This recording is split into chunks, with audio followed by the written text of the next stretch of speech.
The Forbes notification lit up my phone at 3:47 a.m. Congratulations, Madison Chen. At 19, you're officially the youngest self-made billionaire in American history. I stared at the screen, remembering the exact words my parents had said just 2 years earlier. Stop wasting time on your silly projects, Madison. Your sister Jessica is the successful one. Focus on supporting her instead. I'd love to know which corner of the globe you're watching from, and if this story speaks to you, make sure to subscribe. Tomorrow's video is one you absolutely can't miss. Growing up in suburban Denver, Colorado, our house had two types of conversations. There were the ones about Jessica's achievements, and then there was everything else. Jessica was 3 years older, captain of the debate team, valedictorian, Harvard-bound with a full scholarship. The living room walls were covered with her awards, her newspaper clippings, her acceptance letters. My parents, David and Linda Chen, both accountants, had found their perfect child in Jessica. I was the aftermath. The unplanned surprise who came along when they thought they were done building their family.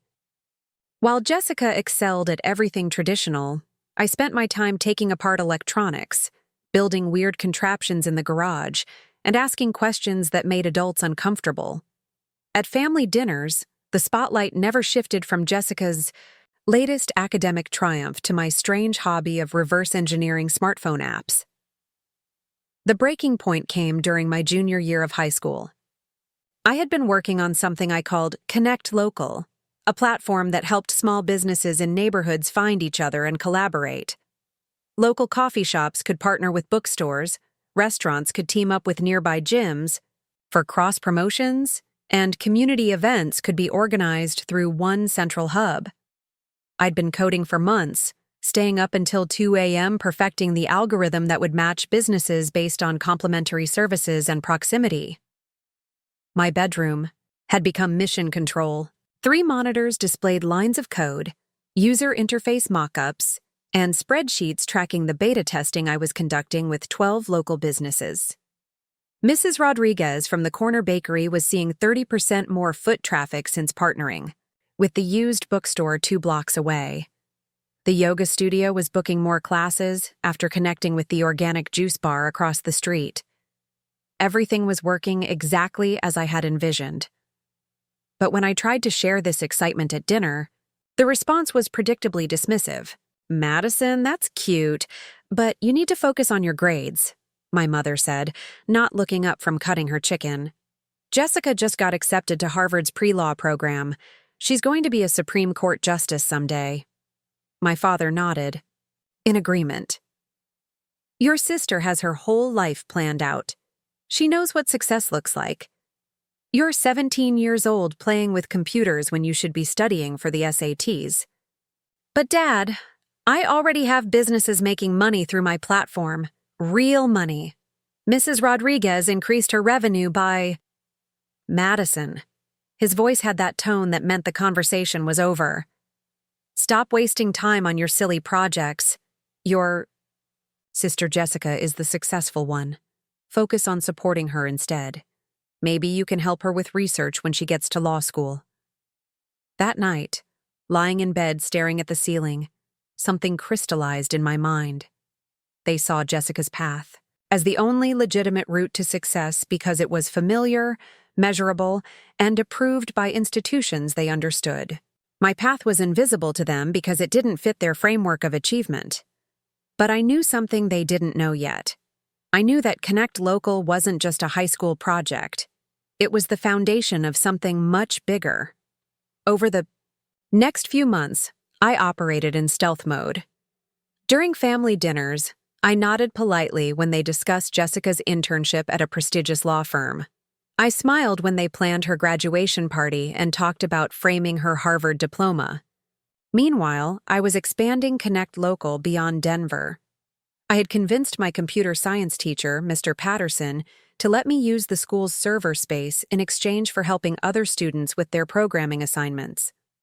By spring of my senior year, Connect Local was active in 47 cities across 12 states. I had developed a team of 6 other high school students who worked remotely, handling customer service, business development, and platform improvements. We communicated through encrypted channels and held video meetings while my parents thought I was doing homework. The platform had evolved far beyond simple business matching. We had integrated payment processing, automated marketing tools, inventory sharing systems, and community event planning features. Small businesses were not just finding each other. They were forming economic ecosystems that made entire neighborhoods more vibrant and profitable. I was generating $47,000 per month in revenue through subscription fees and transaction commissions. But I couldn't tell my parents. Every time I hinted at my project's success, they redirected the conversation back to Jessica, or reminded me to focus on getting into a good college like my sister had. The disconnect became surreal. At school, teachers were asking me to speak to younger students about entrepreneurship. Local business owners were inviting me to networking events. A reporter from the Denver Business Journal wanted to interview me about the impact Connect Local was having on small business collaboration. But at home, I was still the unfocused younger sister who needed to get serious about her future. Jessica graduated from Harvard that May with honors, and my parents threw a party that filled our entire backyard. Relatives flew in from 3 states. They rented a professional photographer. Jessica gave a speech about her plans to attend law school and eventually run for political office. Everyone applauded and talked about how proud they were of her accomplishments. I stood in the corner, by the dessert table, smiling and clapping while checking Connect Local metrics on my phone. We had just crossed 50,000 active business users, and I was processing partnership requests from companies wanting to integrate with our platform. Venture capital firms had started reaching out after seeing our growth numbers.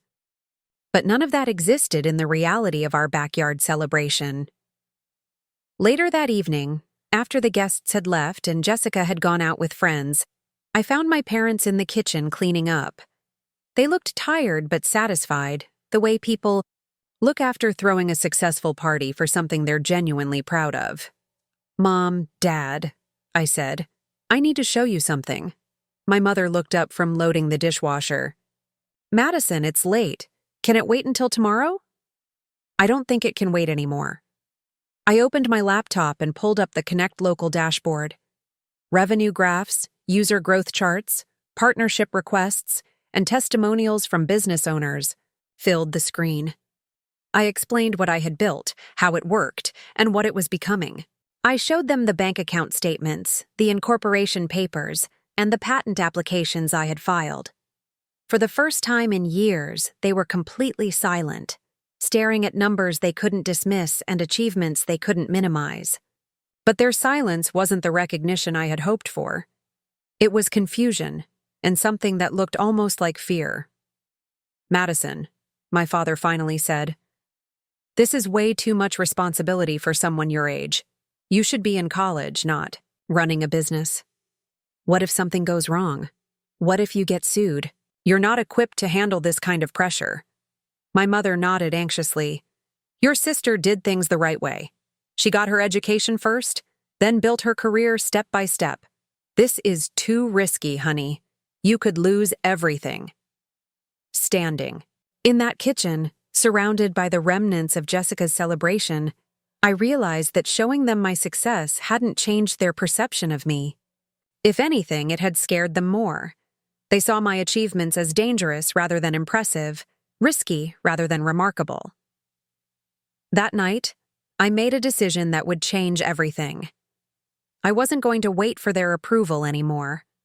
I wasn't going to spend my energy trying to translate my vision into a language they could understand. I was going to build something so undeniable that the world would notice before they did. I had no idea that within 18 months, Forbes would be calling me the youngest self-made billionaire in American history, and my parents would be learning about my success from the morning news like everyone else. The summer after graduation changed everything. While Jessica prepared for law school orientation and my parents planned elaborate care packages for her dorm room, I was fielding calls from Silicon Valley investors who had discovered Connect Local through industry reports. The first serious offer came from Marcus Webb at Pinnacle Ventures. He flew to Denver specifically to meet me, which felt surreal considering my parents still saw my work as a hobby. We met at a coffee shop downtown, ironically, one of the businesses thriving on my platform. Marcus was 40-something, wearing the kind of casual expensive clothes that screamed tech money, and he got straight to the point. "Madison, we've been tracking your growth metrics for 3 months. Your user acquisition rate is unprecedented for a bootstrapped startup. We want to offer you $8 million for 30% equity. $8 million. I sat there stirring my latte, trying to process numbers that seemed abstract until someone spoke them out loud. At home, my parents were debating whether to buy Jessica a new laptop for law school because the $2,000 price tag was a significant investment. But something about Marcus's offer felt wrong. He kept emphasizing how they could professionalize my operation, bring in experienced management, and scale properly with adult oversight. Every suggestion implied that what I had built was somehow amateur, incomplete, or dangerous without grown-up supervision. "I appreciate the offer," I told him, "but I'm not ready to give up control of my company." His expression shifted from friendly to patronizing. "Madison, you're 18 years old. This is bigger than anything you can handle alone. Take the money, let us guide you, and you'll thank us later." That evening, I called an emergency video conference with my team. Jake Morrison, my lead developer from Portland, had turned down MIT to work on Connect Local full-time. Sarah Kim in Austin was handling business development while finishing her senior year remotely. Tommy Rodriguez in Chicago had built our customer service protocols from scratch. These weren't just high school students anymore. They were experts in their fields who had chosen to bet their futures on something we were building together. "They want to replace us with their people," I explained, after detailing Marcus's offer. "They see what we've built as a rough draft that needs to be rewritten by adults." Sarah's response was immediate. "Then we prove them wrong. We scale faster, innovate harder, and make them regret underestimating us." Over the next 6 months, we operated like a startup military unit. While other college freshmen were pledging sororities and adjusting to dorm life, I was managing a company that was expanding into international markets. We launched Connect Local in Toronto, Sydney, and London simultaneously. The platform's AI-driven matching algorithm had evolved to predict successful business partnerships with 94% accuracy, something that traditional consulting firms couldn't match with years of human analysis. A lot of love and effort went into bringing this story to life. If you're enjoying it, we'd be so grateful if you'd subscribe to our channel. Now, back to where we left off. The breakthrough came when Home Depot approached us directly. They had been monitoring our impact on small hardware stores and wanted to integrate Connect Local into their vendor network. Instead of competing with local businesses, they wanted to help them collaborate more effectively with each other and with Home Depot's supply chain. That partnership changed our trajectory completely. Within weeks, Lowe's, Walmart, and Target were all requesting similar integrations. We weren't just connecting neighborhood businesses anymore. We were becoming the infrastructure that large corporations use to support local economies. By December, Connect Local was processing $12 million in monthly transactions across 43 countries. Our team had grown to 32 people, most of them under 25, working remotely from cities around the world. We had developed proprietary technology that major corporations were licensing, and our platform was being studied by economics, professors at Stanford and MIT as a new model for community-based commerce. But at home, the cognitive dissonance was getting worse. My parents still introduced me as our younger daughter who's taking a gap year before college. When relatives asked what I was doing, they would change the subject or make vague references to me working with computers. They genuinely seemed to believe that my activities were a phase I would outgrow once I got serious about my education. The tension exploded during Christmas dinner. Uncle Robert, Jessica's godfather and a partner at a Denver law firm, was holding court about Jessica's first semester achievements. She had made a law review, impressed her professors, and already secured a summer internship at a prestigious firm in Washington, D.C. Jessica's on track to clerk for a federal judge after graduation, Uncle Robert announced proudly. She could be arguing cases before the Supreme Court by the time she's 30. Everyone nodded approvingly and raised their glasses in a toast to Jessica's bright future. Then Uncle Robert turned to me with that patronizing smile adults use when they're about to give unsolicited advice. Madison, you're 19 now. When are you going to follow your sister's example and get serious about your future? This computer hobby is fine for a teenager, but you need real skills for the real world. Something snapped inside me. I excused myself from the table, went upstairs to my room, and returned with my laptop. Without saying a word, I projected our latest quarterly report onto the living room wall using the smart TV. The numbers were undeniable. Connect Local had generated $47 million in revenue in the fourth quarter alone. We had 2.3 million active business users. Our platform has facilitated $340 million in inter-business transactions. Forbes had already reached out for preliminary interviews about including me in their 30 under 30 list, though they were considering creating a separate category because my metrics were so far beyond typical young entrepreneurs.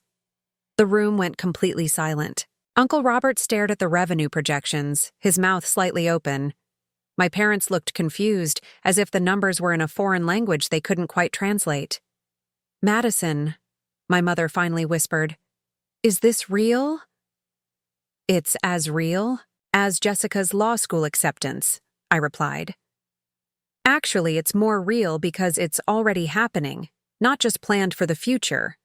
But instead of pride or celebration, their faces showed something I hadn't expected: fear and anxiety. My father started asking rapid-fire questions about taxes, legal liability, and regulatory compliance. My mother worried about the stress, the pressure, and whether I was in over my head. Uncle Robert peppered me with concerns about corporate law, intellectual property protection, and potential lawsuits. Nobody said congratulations. Nobody asked how I had accomplished something this significant. Their first instinct was to identify everything that could go wrong, all the reasons why my success was dangerous rather than remarkable. Jessica, who had been quiet throughout the entire presentation, finally spoke up. Madison, this is incredible. I had no idea you were building something this big. She paused, looking around the room at our parents' worried faces. But maybe they're right to be concerned. This is a lot of responsibility for someone who's still a teenager. Even Jessica, my own sister, couldn't see my achievements without immediately qualifying them with doubt and caution.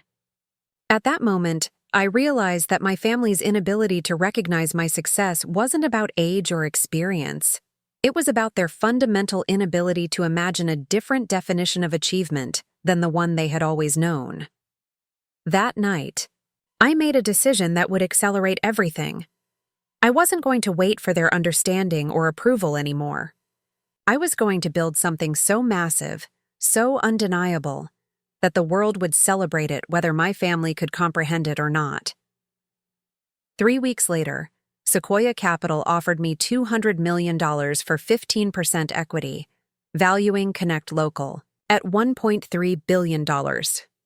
I accepted the offer, not because I needed their money, but because I needed their validation in a language the whole world would understand. By February, we were preparing for the announcement that would change everything. The Sequoia Capital deal announcement hit TechCrunch at 6 a.m. Pacific Time on a Tuesday in March. Within hours, my phone was buzzing with interview requests from Bloomberg, Wall Street Journal, and CNN. The headline read, 19-year-old Denver entrepreneur closes $200 million Series A, becomes youngest unicorn founder in history. I was in my childhood bedroom when the story broke, surrounded by the same Pokémon posters and science fair trophies from middle school. The contrast felt absurd, running a billion-dollar company from a room where my parents still knocked and asked if I had finished my computer work for the day. The media attention was unlike anything I had experienced. Reporters wanted to know about my background, my inspiration, and my plans for the future. But they also wanted the human interest angle, the family story, the supportive parents, the American dream narrative. I found myself in the uncomfortable position of either lying about my family's role or exposing the truth about their years of dismissal and discouragement. I chose a middle path during interviews, focusing on the business and deflecting personal questions. My family taught me the value of hard work and persistence, I would say, which was technically true even if they had no idea what I was working persistently toward. Meanwhile, Connect Local was experiencing what Silicon Valley calls hockey stick growth. The Sequoia partnership had opened doors we couldn't have accessed independently. Major retail chains were licensing our technology. International governments were requesting consultations about implementing our model for economic development. Harvard Business School wanted to create a case study about our platform architecture. The irony wasn't lost on me that Harvard, Jessica's dream school, was now studying my work as an example of innovative business strategy. But when I mentioned this to my parents, they focused on the wrong part of the story. "Maybe you should consider enrolling at Harvard," my mother suggested. "Now that they know who you are, you might be able to get in and study business properly." She genuinely believed that formal education was still something I needed, even after building a company that business schools wanted to analyze. The disconnect had become so complete that success only made them more concerned about my lack of traditional credentials. The pressure intensified when major acquisition offers started arriving. Google wanted to buy Connect Local for $2.8 billion. Microsoft offered $3.1 billion.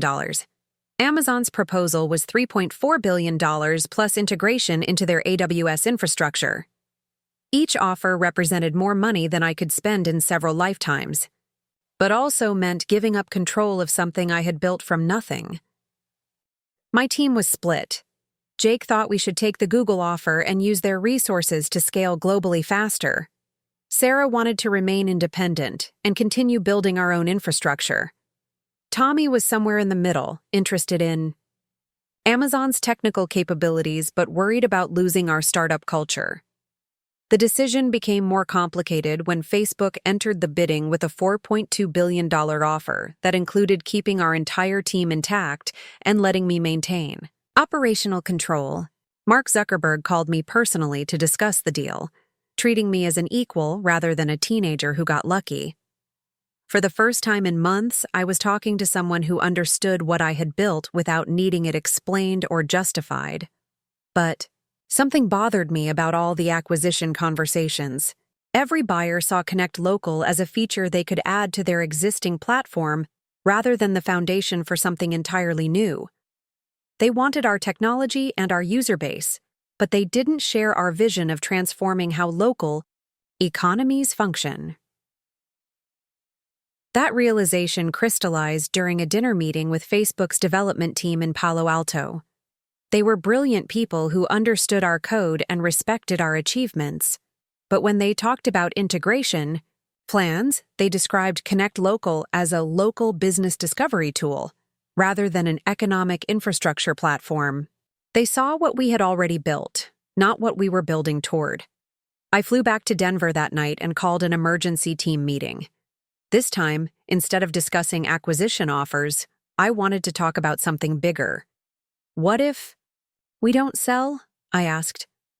What if we take this as far as it can go? The conversation that followed lasted 6 hours across multiple time zones. Jake in Portland, Sarah in Austin, Tommy in Chicago, and 12 other core team members from around the world stayed online past midnight their local time to debate the biggest decision in our company's history. Sarah put it perfectly. We've already proven that teenagers can build something that billion-dollar corporations want to buy. What if we prove that we can build something they can't compete with? Over the next 2 months, we made a series of moves that surprised everyone in the industry. Instead of accepting acquisition offers, we raised an additional $400 million series, B round led by Andreessen Horowitz, valuing Connect Local at $5.8 billion. We used the funding to acquire 3 smaller companies that complemented our platform: a logistics startup that specialized in local delivery networks, a fintech company that provided microloans to small businesses, and an AI firm that had developed predictive analytics for retail trends. The acquisitions weren't just about adding features. They were about creating an integrated ecosystem that would be impossible for larger competitors to replicate quickly. We were building the infrastructure that local economies would run on, not just another app that big tech companies could copy or crush. The transformation was visible in real time. Cities where Connect Local had high adoption rates were seeing measurable improvements in small business survival rates, neighborhood economic diversity, and community engagement levels. Mayors were inviting me to speak at economic development conferences. The United Nations reached out about piloting our platform in developing countries as a tool for sustainable economic growth. But the most significant change was happening within our own organization. We had evolved from a scrappy startup into something that felt more like a movement. Our employees weren't just building software. They were creating tools that were reshaping how millions of people worked and lived. The validation I had been seeking from my family became irrelevant compared to the validation coming from the world. Time magazine featured me on their cover with the headline, "The Teenager Rebuilding Local Commerce." The World Economic Forum invited me to speak at Davos. Forbes was preparing their annual Billionaire list, and preliminary conversations suggested I would be the youngest person ever included. Yet at home, the conversations remained bizarrely unchanged. My parents are still worried about my lack of college education. They still suggested that I should consider Jessica's path as a safer alternative. When neighbors congratulated them on my success, they would smile politely and change the subject, as if my achievements were somehow embarrassing rather than remarkable. The breaking point came when Jessica graduated from law school. The family celebration was even bigger than her college graduation. More relatives, more photographs, more speeches about her bright future. During her thank you speech, Jessica mentioned how proud she was of our family's commitment to education and traditional values. I stood in the same corner by the same dessert table, but this time I wasn't checking my phone for business metrics. I was watching my family celebrate Jessica's potential while remaining oblivious to my reality. In 3 weeks, Forbes would announce that I had become the youngest self-made billionaire in American history. But in this backyard, surrounded by people who had known me my entire life, that achievement might as well have been invisible. That night, I realized something that would define everything that came next. I had spent years trying to earn their recognition, but what I actually needed was to stop needing it at all. The Forbes notification arrived at 3:47 a.m. on a Thursday in September, exactly 2 years after Jessica's law school graduation party. I was in my new office in downtown Denver, a 40,000 square foot space that housed Connect Local's North American headquarters, working on partnership agreements with the European Union for their small business initiative. Congratulations, Madison Chen. At 19, you're officially the youngest self-made billionaire in American history. I stared at my phone screen, reading the message 3 times before it felt real. The Forbes Billionaires list would be published in 6 hours, and according to their calculations, my stake in Connect Local was worth $1.7 billion, based on our latest funding round and revenue projections. The irony of the timing wasn't lost on me. 2 years ago, my parents had dismissed my work as silly projects while celebrating Jessica's law school acceptance. Now, Forbes was calling me the youngest self-made billionaire, while Jessica was working 80-hour weeks as a first-year associate at a firm that billed her time at $400 per hour. But instead of calling my parents immediately, I found myself thinking about the journey that had led to this moment. Connect Local is now active in 127 countries, facilitating over $2 billion in monthly transactions between small businesses. We had created an economic ecosystem that employed over 850,000 people indirectly and had helped launch more than 200,000 new small businesses worldwide. The platform had evolved far beyond business networking into something closer to economic infrastructure. Cities were using our analytics to plan commercial development. Governments were licensing our technology to support post-pandemic economic recovery. We had partnerships with the World Bank, the International Monetary Fund, and development organizations across 6 continents. My team had grown to 400 full-time employees across 35 offices, but we had maintained the startup culture that made innovation possible. Jake was now our Chief Technology Officer, leading a development team that included some of the most sought-after engineers in Silicon Valley. Sarah had become Chief Strategy Officer, negotiating deals with Fortune 500 companies and international governments. Tommy ran our global customer success division, ensuring that businesses using Connect Local achieved measurable growth. What made the Forbes recognition particularly meaningful was that it represented validation from an institution that measured success in the language my parents understood: money, recognition, and traditional metrics of achievement. For years, they had dismissed my work because it didn't fit their framework of accomplishment. But $1 billion was a number that required no translation or explanation. The Forbes article went live at 9 a.m. Eastern Time. Within minutes, my phone was ringing with calls from reporters, investors, and business leaders around the world. CNN wanted a live interview for their morning show. The Wall Street Journal requested an exclusive feature story. Harvard Business School invited me to deliver their annual entrepreneurship lecture. But the call I was waiting for never came. My parents didn't phone to congratulate me. They didn't text with excitement or pride. As the hours passed and media coverage intensified, I realized they were probably learning about my achievement the same way as millions of other people, by seeing it on the news. That afternoon, I drove to my childhood home in suburban Denver. The house looked exactly the same as it had when I was in high school. Same beige siding, same carefully maintained lawn, same mailbox with our family name painted in neat blue letters. But everything felt different because I was different.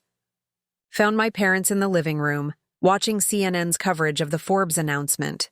The reporter was explaining how I had built Connect Local from my bedroom, how I had rejected multiple billion-dollar acquisition offers, and how I represented a new generation of entrepreneurs who were reshaping global commerce. My parents looked up when I entered the room, their expressions a mixture of confusion, shock, and something that might have been embarrassment. For the first time in my life, they seemed unsure how to talk to me. "Madison?" my mother said softly. We saw the news. I sat down across from them, the same seating arrangement we had used for countless family conversations over the years.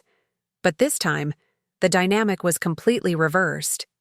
Instead of them explaining the world to me, I was the one with knowledge, an experience they couldn't understand. "Why didn't you tell us how big this had become?" my father asked. The question hung in the air between us, loaded with years of missed opportunities for understanding and connection. I could have responded with anger or resentment. I could have listed all the times I had tried to share my excitement, only to be dismissed or redirected toward Jessica's achievements. Instead, I chose honesty. "I tried to tell you, Dad. For years, I tried to show you what I was building. But every time I shared my success, you saw problems instead of progress. You saw risks instead of achievements. You couldn't recognize what I was doing because it didn't look like what you expected success to look like." My mother's eyes filled with tears. "We thought we were protecting you. You were so young and this seemed so risky. We wanted you to have a stable foundation before taking chances." "But Mom," I replied gently, "I was building the foundation while you were worrying about it. Jessica followed a path that you understood, so you could support her confidently. I created a path that didn't exist yet, so you couldn't see where it was leading." The conversation that followed was unlike any we had ever had. For the first time, they asked detailed questions about my business without immediately expressing concerns or doubts. They wanted to understand how Connect Local worked, how I had assembled my team, and how I had navigated challenges they couldn't have imagined. I explained how we had revolutionized small business collaboration, how our AI matching algorithms had created economic opportunities in underserved communities, and how our platform was being used to rebuild local economies around the world. I showed them testimonials from business owners whose lives had been transformed, from mayors whose cities had been revitalized, and from economists who were studying our model as a solution to inequality and economic stagnation. Gradually, I watched their perception of me shift from concerned parents to genuinely impressed observers. They began to see not just the financial success, but the positive impact Connect Local was having on millions of people's lives.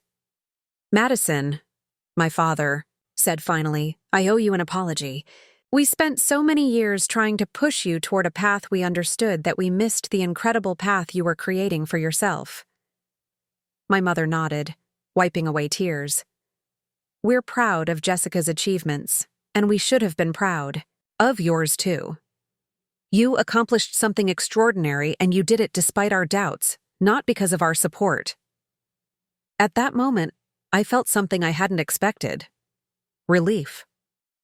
Not because I finally had their approval, but because they finally understood what I had been trying to show them for so long.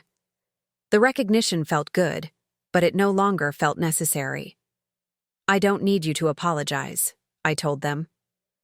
"Your doubt actually made me stronger. It forced me to be completely sure of my vision before moving forward.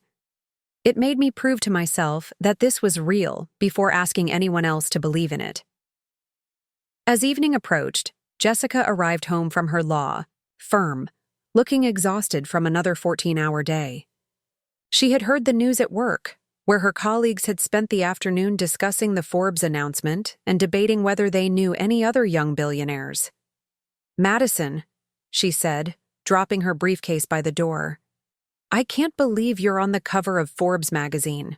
We sat together on the couch where we had watched cartoons as children, and for the first time in years, we talked as equals, rather than as the successful sister and the unfocused sister. Jessica told me about the pressure she felt to live up to everyone's expectations, how exhausting it was to be the family's designated success story, and how relieved she was that some of that pressure had finally shifted. "I always knew you were brilliant," she admitted, "but I didn't realize you were building something this significant.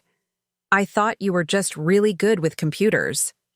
That night, our family had dinner together without discussing anyone's achievements or future plans. We talked about memories, shared jokes, and enjoyed each other's company without the weight of expectations or comparisons. For the first time in years, I felt like I was simply Madison, not the disappointing younger daughter or the billionaire, entrepreneur, just myself. Later, lying in my childhood bed surrounded by Pokémon posters and science fair trophies, I reflected on the strange journey that had brought me to this moment. I had achieved something that most people never even dream of, but the real victory wasn't the money or the recognition. It was finally becoming someone who didn't need external validation to know her own worth. 6 months after the Forbes announcement, I stood on the stage at the World Economic Forum in Davos, Switzerland, looking out at an audience that included heads of state, Fortune 500 CEOs, and Nobel Prize winners. The topic of my keynote was rebuilding economic democracy through technology, and for the first time in my life, I felt the weight of the platform I had earned. The invitation to Davos had come through Klaus Schwab himself, the forum's founder, who had called Connect Local the most significant innovation in grassroots economic development since microfinance. The speech I was about to give would be broadcast live to over 200 countries and translated into 47 languages. 5 years ago, I began. I was a teenager in Denver taking apart smartphones in my bedroom, trying to understand how technology could solve problems I saw in my own neighborhood. Today, Connect Local facilitates economic partnerships between 8.3 million small businesses across 6 continents. But the question that drives our work hasn't changed. How do we create economic systems that serve everyone, not just those at the top? The presentation detailed our expansion into emerging markets, where Connect Local had become a tool for economic development rather than just business networking. In Kenya, our platform had helped create supply chains that connected rural farmers directly with urban markets, increasing agricultural income by an average of 340%. In Bangladesh, textile cooperatives were using our system to coordinate production and negotiate better prices with international buyers. The most significant development was our partnership with the United Nations Development Program to launch Connect Local Global, a version of our platform specifically designed for developing economies. The initiative was providing free access to our technology for businesses in countries with per capita incomes below $5,000, funded through a combination of UN resources and profits from our commercial operations. But the real breakthrough had come through something we called economic circle mapping, an AI system that analyzed local economies to identify gaps where new businesses could thrive. Instead of just connecting existing businesses, we were helping communities understand what services they needed and supporting entrepreneurs who wanted to fill those gaps. The results were being studied by development economists around the world. Cities that implemented our full platform were seeing 23% increases in new business formation, 31% improvements in small business survival rates, and measurable reductions in economic inequality. We weren't just facilitating commerce. We were demonstrating that technology could be used to democratize economic opportunity. During the Q&A session, Christine Lagarde, president of the European Central Bank, asked about the scalability of community-based economic models in an increasingly globalized world. Her question reflected a debate that was happening in academic and policy circles, whether local economic development could coexist with international trade and multinational corporations. The false choice, I responded, is between local and global. Connect Local proves that strengthening local economies actually makes communities more resilient participants in global markets. When small businesses are connected and collaborative, locally they're better positioned to compete internationally. After the session, I was approached by delegations from 12 different countries wanting to discuss implementation partnerships. The president of Rwanda wanted to make Connect Local the foundation of their national economic development strategy. Representatives from the European Union were interested in using our platform to support post-pandemic recovery in rural communities. But the conversation that stayed with me came from Dr. Amara Okafor, an economist from Nigeria who had been tracking our impact in West African markets. "Madison," she said, "you've created something that development organizations have been trying to build for decades. You've figured out how to make economic empowerment scalable." Flying back to Denver, I reflected on how far we had traveled from those early days of connecting coffee shops with bookstores. Connect Local had evolved into infrastructure that governments were building their economic policies around. We were no longer just a business. We had become a tool for social change. The transformation was evident in our own organization as well. Our team had grown to over 1,200 employees across 67 offices, but we had maintained the collaborative culture that made innovation possible. Jake had established our research and development division, which was working on blockchain-based supply chain tracking and machine learning algorithms for economic forecasting. Sarah was leading our government relations team, helping policymakers understand how technology could support inclusive economic growth. Tommy had perhaps the most interesting role evolution. As our Chief Impact Officer, he was responsible for measuring and maximizing the social benefits of our platform. His team tracked metrics like job creation, wealth distribution, and community economic health across all the markets where Connect Local operated. The data they collected was being used by researchers, policymakers, and development organizations to understand how technology could address economic inequality. The personal milestone that surprised me most was receiving an honorary doctorate from MIT, the same school that Jake had turned down to work on Connect Local full-time. Standing in the same auditorium where some of the world's most influential technologists had given commencement speeches, I talked to graduating students about the responsibility that comes with technological capability. The question isn't whether you can build something, I told them, but whether you should build it and who benefits when you do. Every line of code you write, every algorithm you design, every platform you create will either increase or decrease opportunity for other people. That's not a side effect of technology. It's the primary effect. The speech resonated particularly with students who were questioning whether they wanted to work for large tech companies or start their own ventures. Several approached me afterward with ideas for platforms that could address social problems, from educational inequality to environmental sustainability. One conversation stood out. Maria Santos, a computer science graduate from El Salvador, had developed an app that connected migrant workers with fair wage employment opportunities. She had been struggling to find investors because her target market wasn't considered profitable enough for traditional venture capital. The mistake, I told her, is thinking that social impact and financial success are mutually exclusive. Connect Local is profitable precisely because it creates value for people who were underserved by existing systems. When you solve real problems for real people, sustainable business models follow. 3 months later, Maria became the first recipient of the Connect Local Social Innovation Grant, a $2 million fund we had established to support entrepreneurs building technology for economic inclusion. Her platform, LaborLink, was now operating in 7 countries and had helped 50,000 migrant workers find employment with verified fair wage employers. The grant program reflected a shift in how I thought about success and responsibility. Connect Local's financial achievements had given me resources and influence, but the real opportunity was using those advantages to create more opportunities for other people. This philosophy extended to how we approached business expansion. Instead of simply licensing our technology to the highest bidder, we prioritized partnerships that maximized social impact.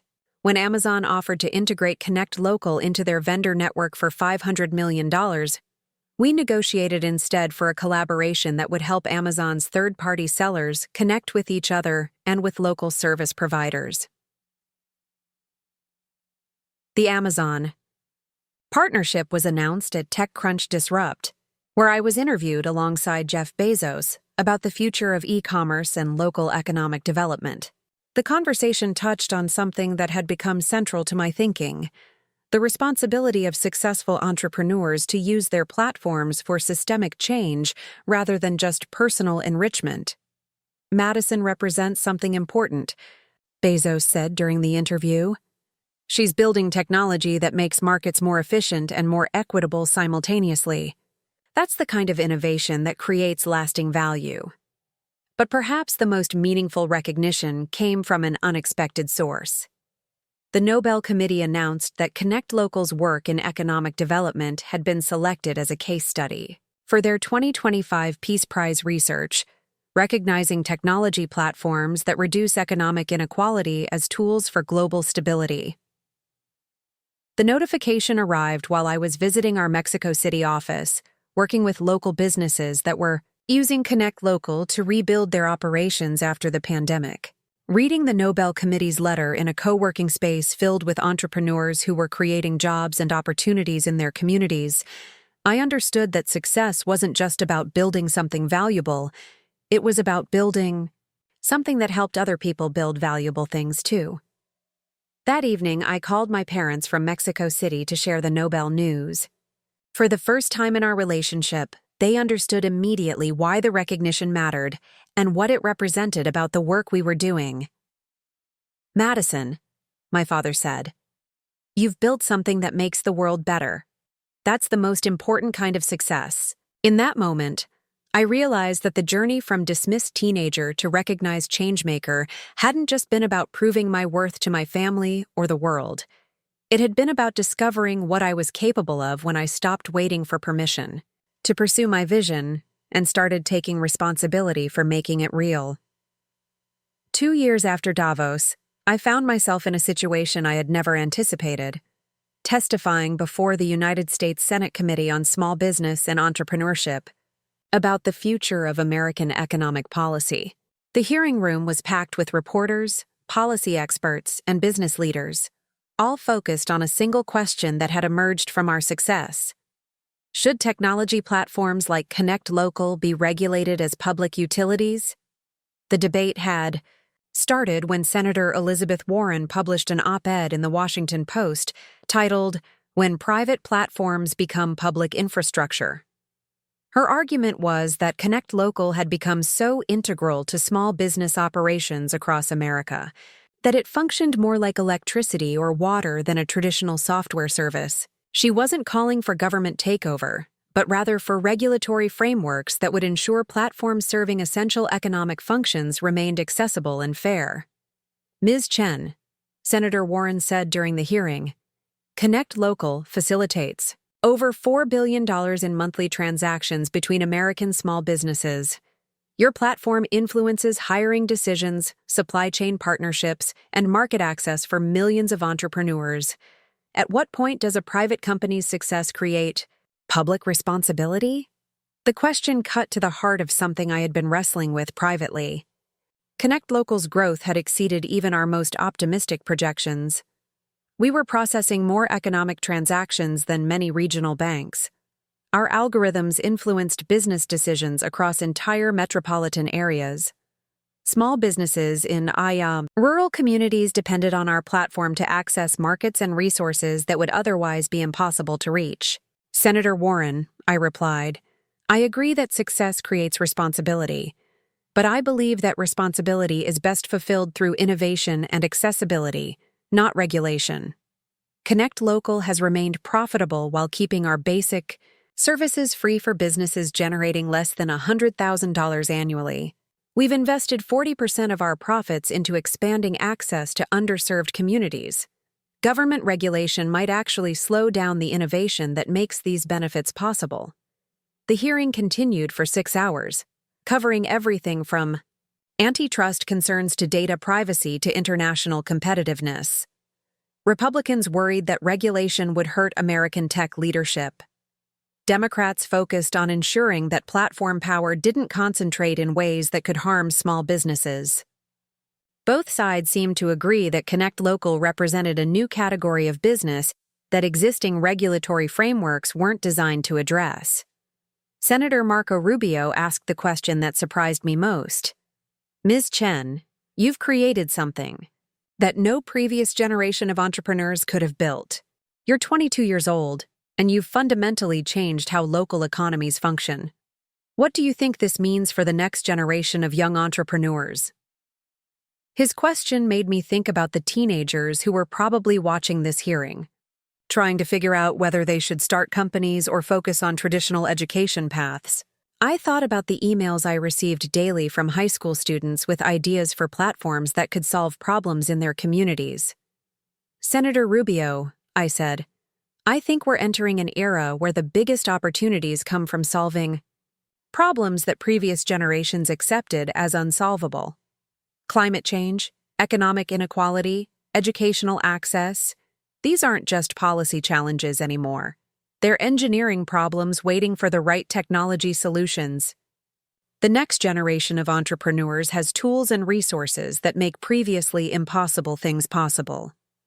After the hearing, I was approached by Dr. Janet Yellen, the Treasury Secretary, who wanted to discuss Connect Local's role in economic recovery planning. The conversation took place in her office, surrounded by portraits of previous Treasury secretaries who had navigated economic crises using completely different tools. Madison, she said, we're seeing data that suggests communities with high Connect Local adoption recovered from pandemic economic disruption 60% faster than communities without access to your platform. That's not just a business success story, it's a national economic security asset. Dr. Yellen's team had been studying our impact on economic resilience, particularly in rural and traditionally underserved communities. Their research showed that areas with strong Connect Local ecosystems were more resistant to economic shocks because local businesses had diversified supply chains and customer bases.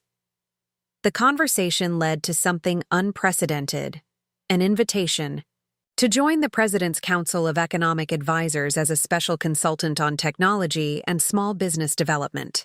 At 22, I would be the youngest person ever to serve in an advisory capacity to the executive branch on economic policy.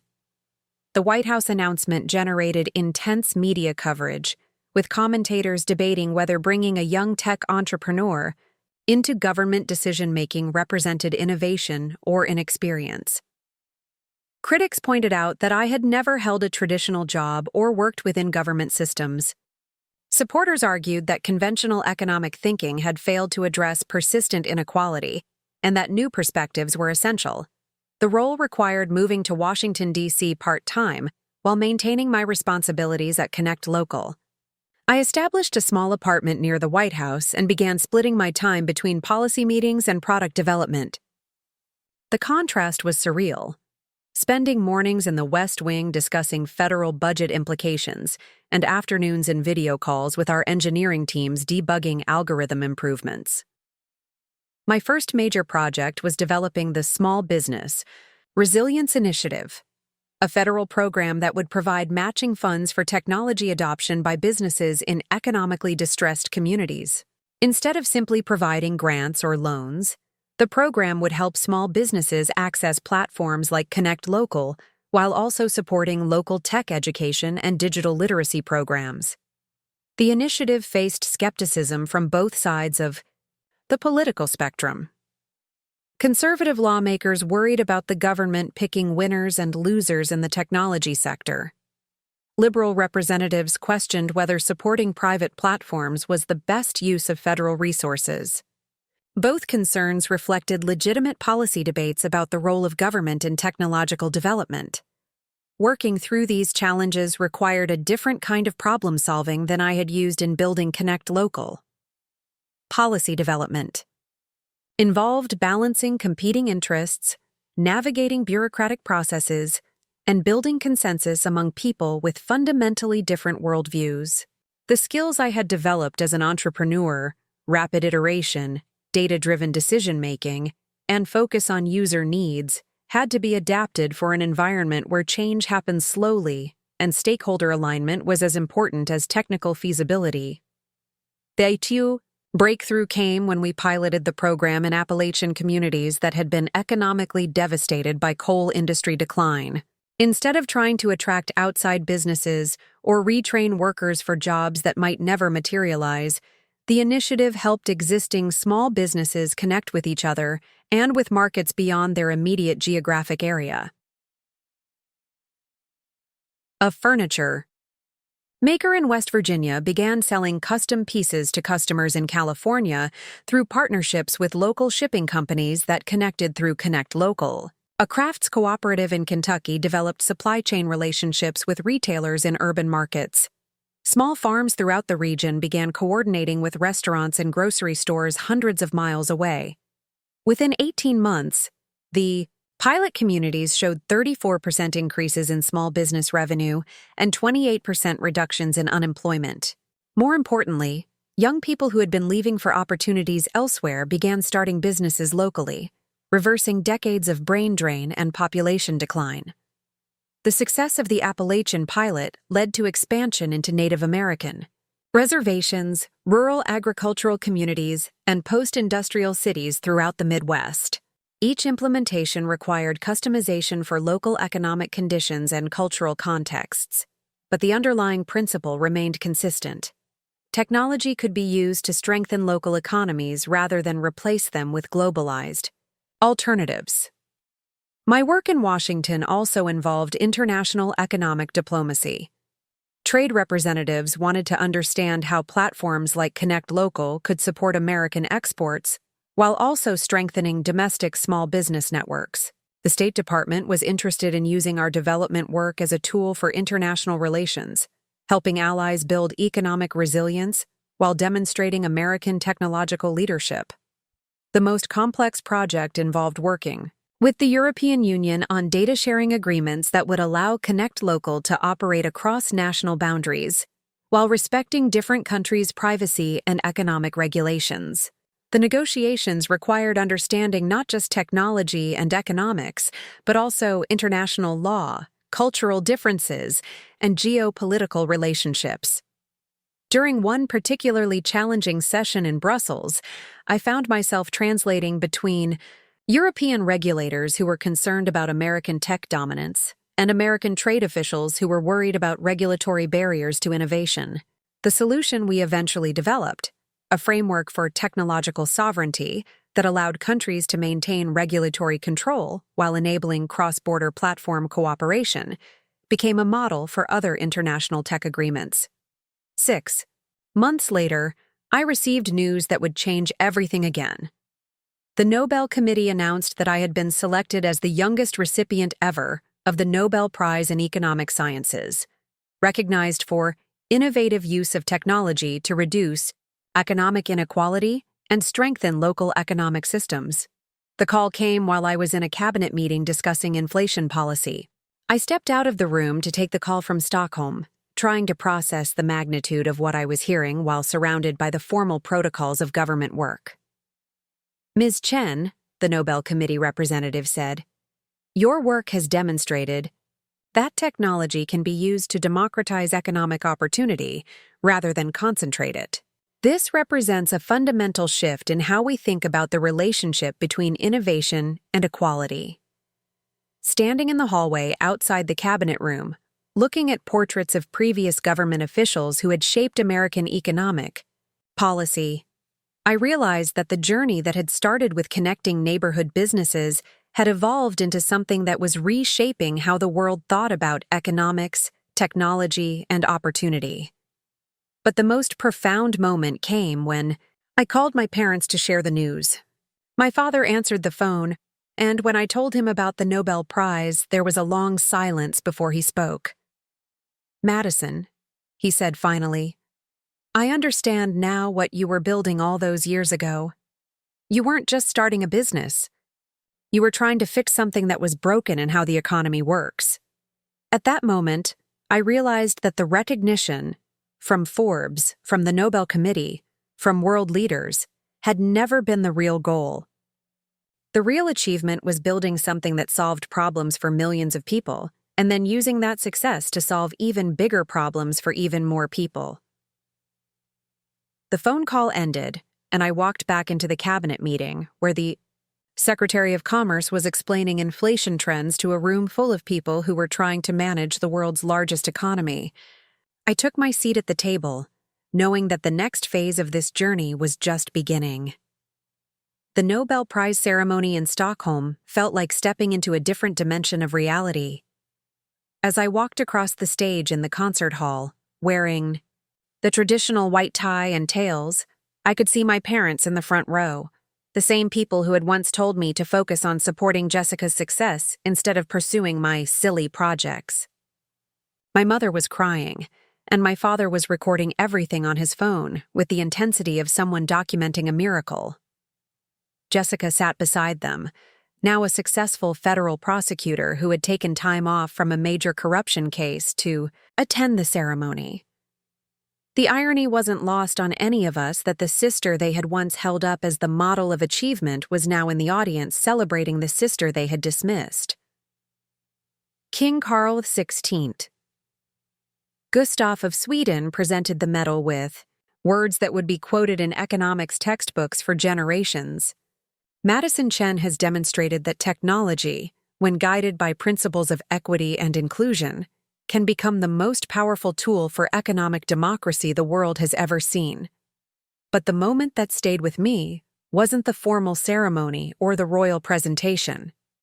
It was the private conversation I had afterward with Dr. Esther Duplo, the 2019 Nobel laureate who had pioneered randomized controlled trials in development economics.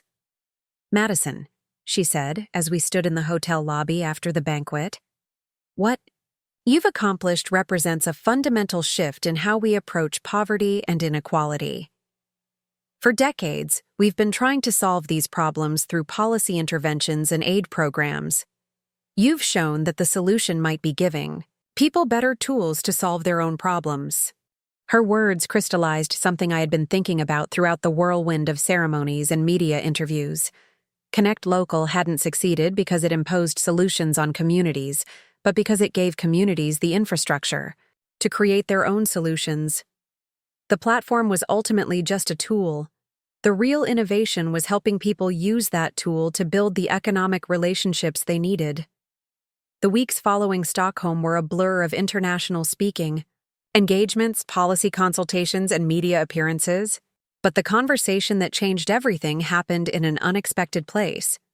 A high school auditorium in Cleveland, Ohio, where I had been invited to speak to students in a district where 78% qualified for free lunch programs. The auditorium was packed beyond capacity, with students sitting in aisles and standing along the walls. These weren't the privileged prep school audiences I sometimes addressed, where students had college counselors and family connections to guide their paths.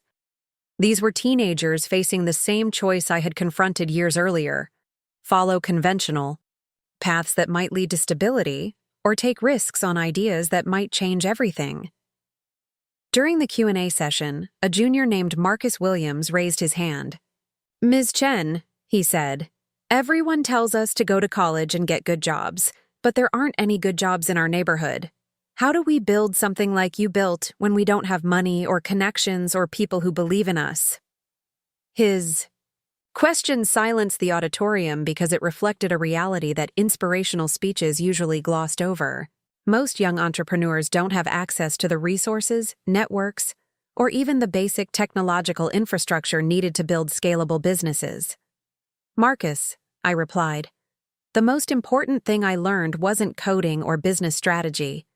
It was how to see problems that other people had stopped noticing, and then refuse to accept that those problems were unsolvable. You have advantages that I didn't have when I started. You can see problems in your community that outsiders can't see, and you understand the needs of people who are often ignored by existing solutions." After the event, Marcus approached me with a folder full of sketches and notes. He had been developing an idea for a platform that would help students in under-resourced schools share textbooks, study materials, and tutoring services with each other. The concept was brilliant in its simplicity. Instead of waiting for school districts to provide adequate resources, students would create their own educational support networks. That conversation led to the creation of the Next Generation Founders program, an initiative that provided seed funding, mentorship, and technological support to teenagers developing solutions for problems in their own communities. Instead of encouraging young people to wait until after college to start businesses, we gave them resources to start innovating immediately. The program launched with 100 participants from 50 cities, each working on projects that addressed local challenges through technology. Marcus's educational platform, renamed Study Circle, was one of the first to receive funding. Within 6 months, it was active in 200 schools across 15 states, helping over 50,000 students access educational resources they couldn't afford individually. But Marcus's success was just one example of what happened when we stopped telling teenagers they weren't ready to solve real problems and started giving them tools to do exactly that. Alicia Gonzalez in Phoenix developed a platform that helped immigrant families navigate legal services and government resources. David Kim in Detroit created an app that connected elderly residents with young people willing to help with technology, grocery shopping, and household tasks. Each success story represented more than just individual achievement. It demonstrated that innovation capacity was distributed everywhere, but opportunity was not. The Next Generation Founders program wasn't creating exceptional young entrepreneurs. It was revealing exceptional young entrepreneurs who had always existed, but lacked platforms to develop their ideas. The program's impact extended beyond the immediate participants. High schools began integrating entrepreneurship education into their curricula. Community organizations started hosting innovation workshops for teenagers. Local governments began recognizing youth-led businesses as legitimate economic development strategies rather than feel-good publicity projects. 3 years after launch, Next Generation Founders alumni had created over 400 businesses, generated more than $50 million in revenue, and employed over 2,000 people. More importantly, they were solving problems that traditional businesses and government programs had failed to address, from food deserts in rural communities to digital literacy gaps among senior citizens. The success attracted attention from international development organizations. The World Bank wanted to adapt the program for young entrepreneurs in developing countries. The African Development Bank was interested in using our model to support youth-led businesses across sub-Saharan Africa. USAID requested partnership, discussions about integrating entrepreneurship development into their global education initiatives. But the expansion that meant the most to me was entirely unexpected. Jessica called me one evening with a proposal that initially sounded like a joke.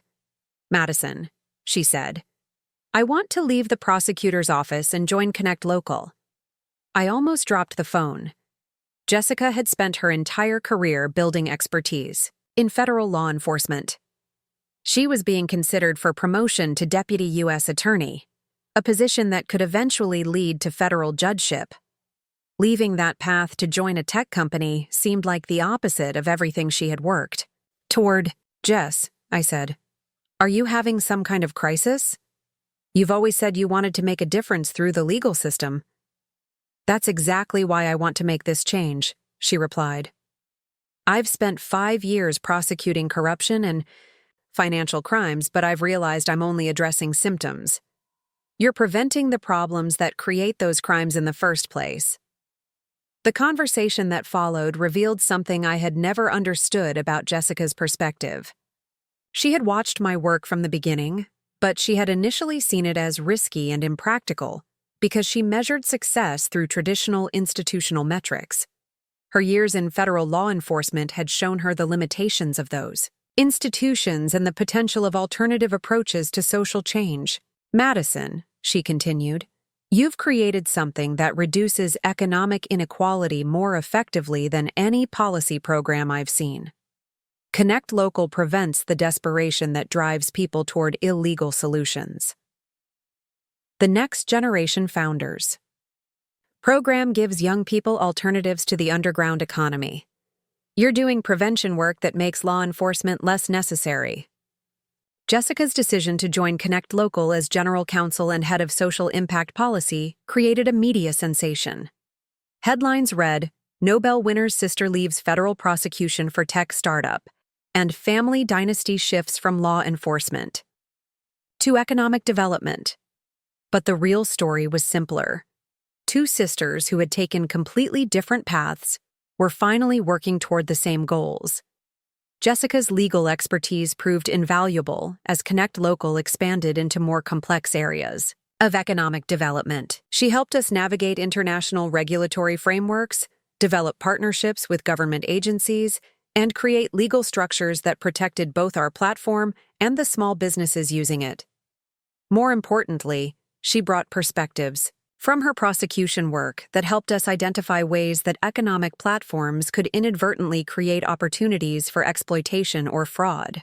Her experience with financial crimes informed new security protocols that made Connect Local safer for vulnerable small business owners who might otherwise be targets for predatory lending or investment schemes. The integration of Jessica's skills with Connect Local's technological capabilities led to breakthrough innovations in economic justice. We developed Fair Trade Verification, an AI system that analyzed business partnerships to identify potentially exploitative relationships and suggest more equitable alternatives. We created Legal Resource Connect, which provided small businesses with access to affordable legal services through our platform. Our most ambitious project was Economic Rights Mapping, a system that helped communities identify when local economic conditions violated federal anti-discrimination laws or created barriers to equal opportunity. The tool was being used by civil rights organizations, community development groups, and government agencies to address systemic economic inequality through both legal action and technological solutions. 4 years after Jessica joined the company, Connect Local had evolved far beyond business networking into something closer to economic infrastructure for social justice. We were processing over $10 billion in monthly transactions, supporting 15 million small businesses worldwide, and had created an ecosystem that employed over 3 million people either directly or indirectly. But the metric that mattered most wasn't financial, it was distributional. Connect Local had reduced economic inequality in every market where we operated. Small businesses in underserved communities were achieving success rates comparable to those in affluent areas. Rural entrepreneurs were accessing markets and resources previously available only to urban businesses. The gender and racial wealth gaps among Connect Local users were shrinking measurably year over year. The 10th anniversary of Connect Local's founding was marked not with a corporate celebration, but with the launch of our most ambitious initiative, yet, Economic Democracy 2035, a partnership with the United Nations, World Bank, and 47 national governments to eliminate extreme poverty through technological empowerment rather than traditional aid programs. The premise was revolutionary but simple. Instead of providing temporary assistance to people in poverty, we would provide permanent access to economic tools that enabled wealth creation. Every person on Earth would have free access to Connect Local's platform, along with basic digital literacy training and seed funding for business development. The program represented a $50 billion commitment over 10 years, funded through a combination of international development resources, technology company partnerships, and profits from Connect Local's commercial operations. But unlike traditional development programs that measured success through aid distribution, Economic Democracy 2035 would be evaluated based on how many people graduated from aid dependency into economic self-sufficiency. The launch event took place at the United Nations General Assembly, where I addressed representatives from 193 countries about the potential for technology to eliminate, rather than exacerbate, global inequality. 10 years ago, I said from the podium where world leaders had announced wars and peace treaties, I was a teenager in Denver trying to help local businesses find each other. Today, we have the opportunity to ensure that every person on Earth has access to the economic relationships they need to build prosperous lives. This isn't about charity or aid. It's about justice and infrastructure. The speech was translated into every official UN language and broadcast live to over 100 countries. But the moment that moved me most was seeing my parents in the audience, sitting in the section reserved for family members of speakers. They were holding hands and crying, not because they were proud of my achievements, but because they finally understood the magnitude of what those achievements could accomplish for other people. After the ceremony, we had dinner at a small restaurant near the UN building, the same family of 4 who had once argued around our kitchen table about the definition of success. But this time, the conversation was different. Madison, my father said, I need to tell you something I should have said years ago. When you were in high school, working on Connect Local in your bedroom, I was scared because I didn't understand what you were building. I thought success meant following proven paths and avoiding risks. I was wrong. My mother nodded, reaching across the table to take my hand. We measured Jessica's achievements because they fit categories we understood. We couldn't measure yours because you were creating new categories. We should have trusted you to know what you were capable of. Jessica smiled, looking between our parents and me. The funny thing is, we all ended up in the same place. Madison wanted to help people build better lives through technology. I wanted to help people through law enforcement. Mom and Dad wanted both of us to be secure and successful. We just took different routes to get there. That evening, walking through Central Park after dinner, I reflected on the journey that had brought us to this moment. The girl who had been told to focus on her sister's success had become someone whose success was creating opportunities for millions of other people to succeed. But the real transformation wasn't in the external recognition or financial achievements. It was in understanding that success wasn't something you accumulated for yourself. It was something you created for other people. The Nobel Prize, the billion-dollar valuation, the government appointments were all just tools that enabled the work that actually mattered, giving other people the resources they needed to solve problems in their own communities. As I write this, Connect Local operates in 156 countries. The Next Generation Founders Program has supported over 10,000 young entrepreneurs, and Economic Democracy 2035 is ahead of schedule in reducing global poverty rates. But those numbers, impressive as they might be, don't capture what matters most. What matters is Marcus Williams, who went from asking questions in a Cleveland high school auditorium to running an educational platform that serves 2 million students. What matters is Mrs. Rodriguez, whose Denver bakery was one of our first partners, and who now supplies artisanal bread to restaurants across 3 states. What matters is every small business owner who found customers they couldn't reach before, every young person who discovered they could solve problems instead of just accepting them, every community that became more prosperous because its people could connect with each other more effectively. The parents who once told me to focus on my sister's success now understand that the most important kind of success is the kind that helps other people succeed. Jessica and I work together every day to build tools that make opportunity more accessible. Our family dinners are filled with conversations about how technology can serve justice and how businesses can serve communities. And sometimes, late at night in my office, I get emails from teenagers who are working on projects in their bedrooms, trying to solve problems they see in their neighborhoods. They tell me about platforms they're building, algorithms they're developing, and ideas they have for making the world work better. I write back to every single one because I remember what it felt like to work alone on something that adults couldn't see the value in. I remember the isolation of building something important while being told it wasn't serious. And I remember the moment when I realized that the recognition I had been seeking from my family was less important than the impact I could have on families I would never meet. The story that began with parents dismissing their daughters' silly projects has become a story about what happens when those projects grow large enough to change how the world works. But the real story, the one that matters most, is still being written by every person who uses the tools we've built to create something better in their own community. That's the story I'm proudest of, not the one about becoming the youngest billionaire, but the one about helping millions of other people become the first entrepreneurs, first business owners, first innovators in their own families and neighborhoods. Success, it turns out, isn't something you achieve for yourself. It's something you make possible for everyone else. 5 years later, I stood in a very different kind of auditorium, not a grand concert hall or government building, but a converted warehouse in Detroit, where 500 entrepreneurs from around the world had gathered for the first Global Economic Democracy Summit. These weren't Fortune 500 executives or venture capitalists.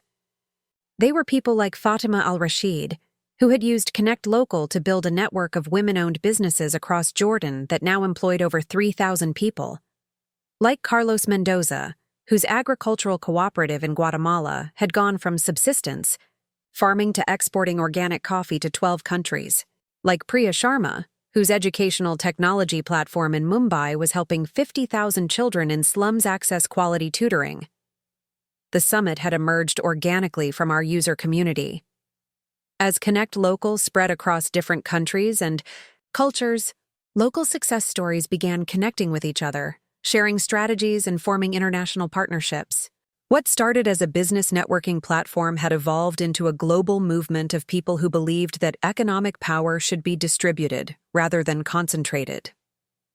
Standing at the podium in Detroit, looking out at faces representing every continent and dozens of languages, I realized we had accomplished something that went beyond business metrics or policy achievements. We had created proof that another kind of economy was possible, one where success multiplied rather than concentrated, where innovation came from the bottom up rather than the top down. 5 years ago, I began, the United Nations set a goal of eliminating extreme poverty by 2035. Today, I can announce that we're not just on track to meet that goal, we're going to exceed it. Not because of aid programs or government initiatives, but because millions of people around the world now have access to the tools they need to create their own prosperity. The statistics were remarkable, but they only told part of the story. Regions that had implemented comprehensive Connect local ecosystems were seeing 78% reductions in extreme poverty within 3 years. Youth unemployment in participating communities had dropped by 65%. The gender wealth gap had been cut in half. But numbers couldn't capture the human transformation happening in communities worldwide.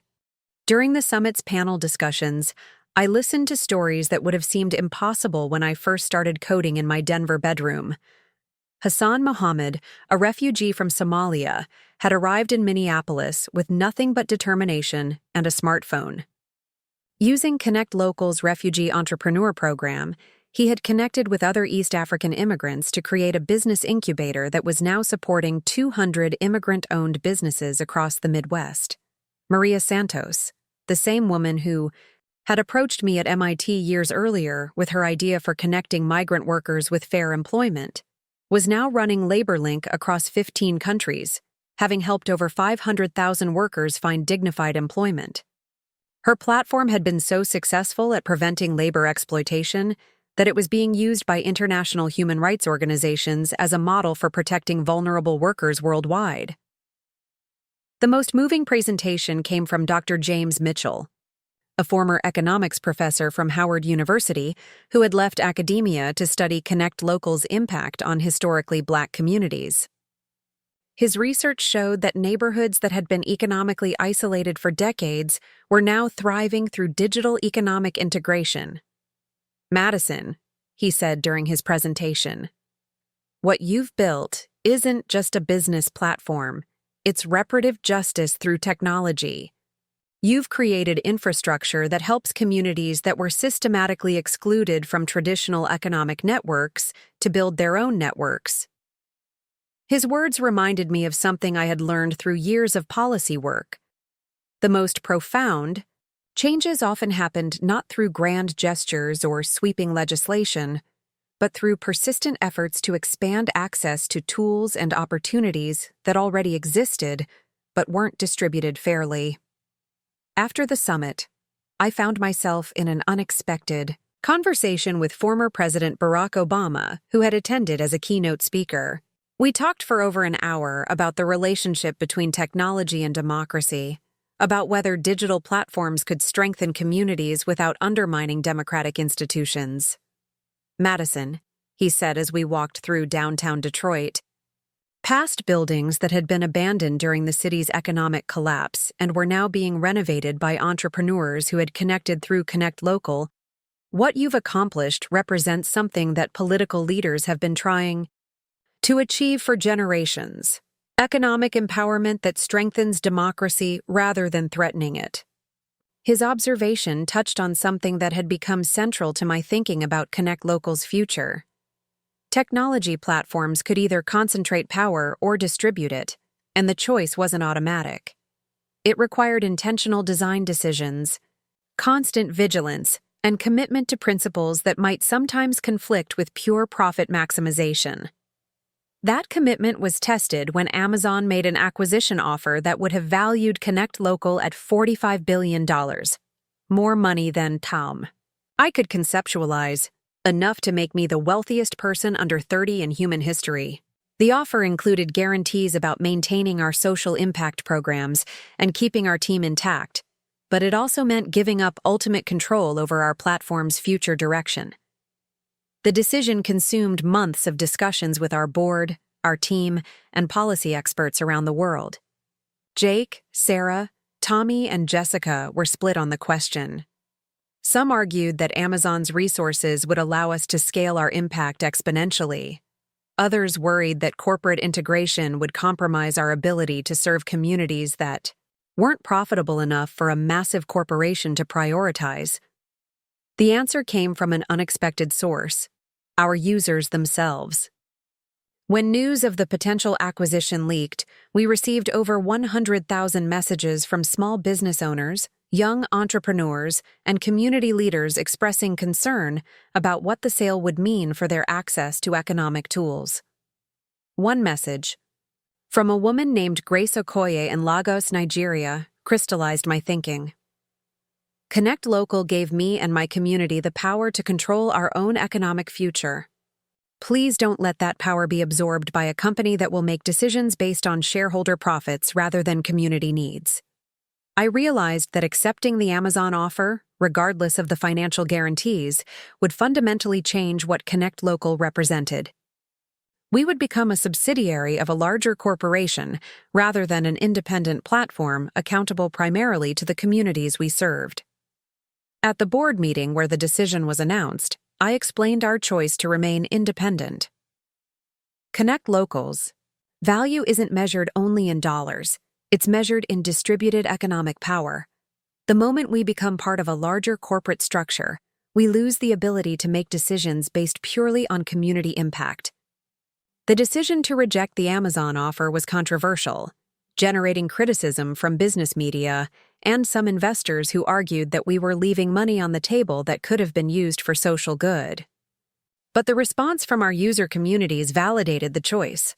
Small business owners around the world sent messages of relief and support, recognizing that their platform would continue to serve their needs rather than corporate priorities. Instead of the acquisition, we chose a different path forward, converting Connect Local into a public benefit corporation with a dual mission of profit and social impact legally embedded in our corporate structure. The conversion required complex legal work, much of it led by Jessica, but it ensured that future leadership would be legally obligated to balance financial success with community benefit.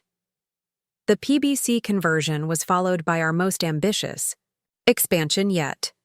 Connect Local University, a global educational platform that provided business education, technological training, and entrepreneurship support in over 100 languages.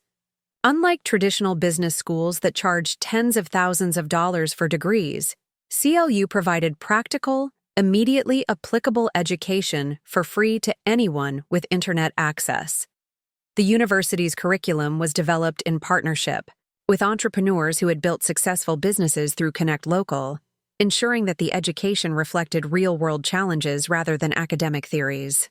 Students could learn from Fatima Al-Rashid about building women's business networks, from Carlos Mendoza about agricultural export development, from Hassan Mohammed about immigrant entrepreneurship.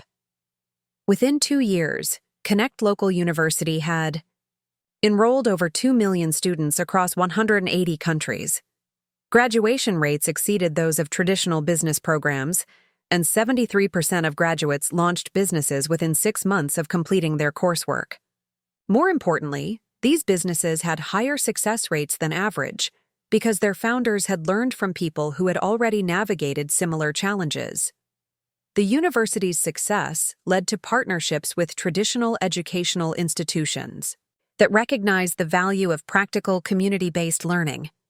Harvard Business School integrated CLU case studies into their curriculum. MIT collaborated with us on technology entrepreneurship programs. Community colleges across America began offering credit for CLU coursework, creating pathways for students to combine practical business experience with formal academic credentials. But perhaps the most meaningful development was the emergence of CLU study groups in underserved communities worldwide.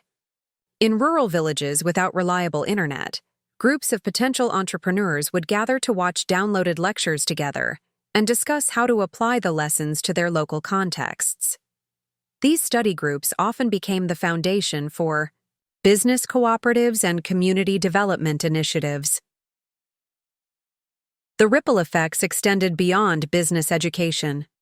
CLU's success demonstrated that high-quality education could be delivered at scale without the traditional infrastructure of physical campuses and credentialed professors. The model inspired similar initiatives in healthcare, environmental science, and social work, proving that digital platforms could democratize access to expertise in any field. On my 25th birthday, I received a letter that brought the entire journey full circle. It was from Mrs. Rodriguez, the Denver bakery owner who had been one of Connect Local's first partners nearly a decade earlier. "Dear Madison," she wrote, "I wanted you to know that my granddaughter Elena just graduated from Connect Local University with a certificate in sustainable food systems. She's starting a business that connects urban farms with school lunch programs across Colorado. Watching her build on what we started together makes me believe that the good work continues through the next generation." The letter reminded me that success wasn't just about the scale of impact, it was about the continuity of impact. Connect Local had grown beyond a platform or even a movement into something that was self-sustaining and self-improving. The tools we had built were now being used to build better tools, and the people we had helped were now helping others. That continuity became even more apparent at my 25th birthday celebration, which doubled as Connect Local's 10th anniversary party.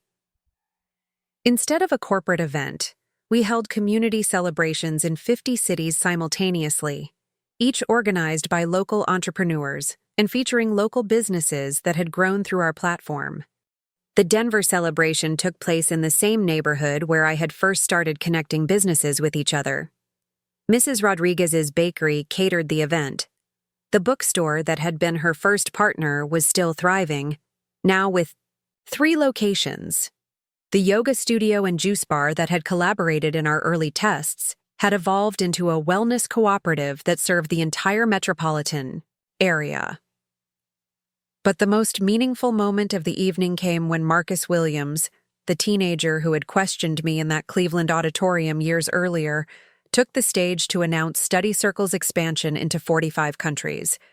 His platform was now serving 8 million students globally and had become the primary educational support system for young people in underserved communities worldwide.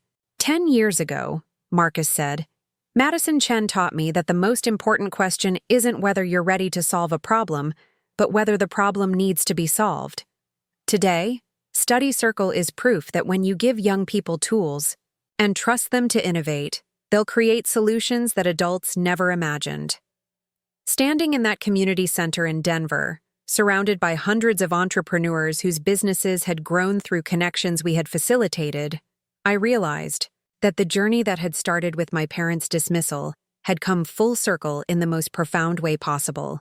They had told me to focus on supporting Jessica's success, never imagining that I would create infrastructure that supported millions of people's success. The evening ended with an announcement that surprised even my closest colleagues. I was stepping down as CEO of Connect Local to focus full-time on a new initiative called Economic Democracy Institute, a research and advocacy organization dedicated to ensuring that technological advancement served economic equality rather than exacerbating inequality.